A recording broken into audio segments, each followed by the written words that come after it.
This is Dr. West. Welcome to the Bible Answer Man, and hoping that this question might be a blessing to you. Question.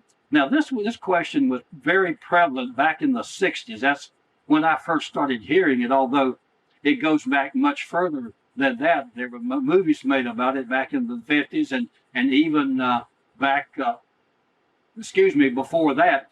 It says, do you think there are UFOs?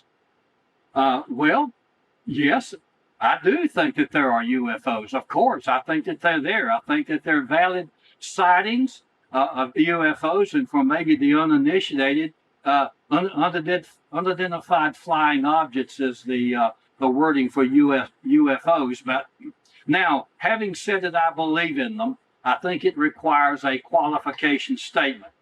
The answer is not if there are UFOs, but what are UFOs? I'm firmly convinced, and I know from so many pieces of information, we can't get deeply into it, but there are no other human civilizations out there. We're the only one that in all the 100 billion trillion stars that have planets around them, of course, there's hundreds of thousands of planets.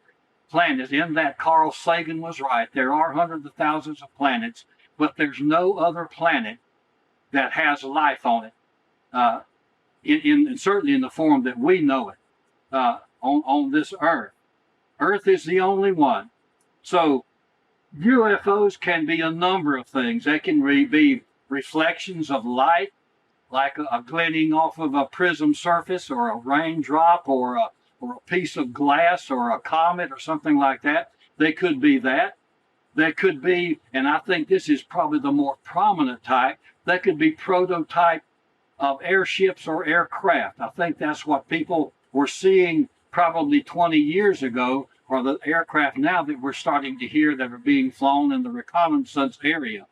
Also, I think a goodly part of this is human imaginations. People who are diluted into thinking that where they were taken up into spaceships and they were physically examined and they were kept for a certain amount of time and they had interaction with space people. And some people say there's a hangar out in the West that houses human or UFO remains. All of that is just garbage. It's just hype. There's no such thing as that. So it could be human imagination, but I think the more correct answer is going to be prototype of aircraft and experimental type of aircraft and machines. Hebrews chapter 7, verse 27, and this is talking about Jesus, our high priest, says, who needeth not daily as those high priests to offer up sacrifices first for his own sins and then for the people's, for this did he once die when he offered up himself. He said he once died for people on this planet. So God doesn't have a plan B or a plan C of salvation. The one we know about is the only one that he's provided. And Hebrews 9:26, the previous verse, said, now once, that's once, in the end of the world or age, hath he appeared to put away sin by the sacrifice of himself. And the world there would be cosmos, the orderly arrangement. And that's speaking about the orderly arrangement from the creation of the very first, what we call the Big Bang, or when God spoke all this into existence. So how many millions of tax dollars are being wasted in a vain effort to find non-existing beings? There are so many of those that are being wasted. So are UFOs real? Yes, they're real, but they're not something from outside of this planet Earth.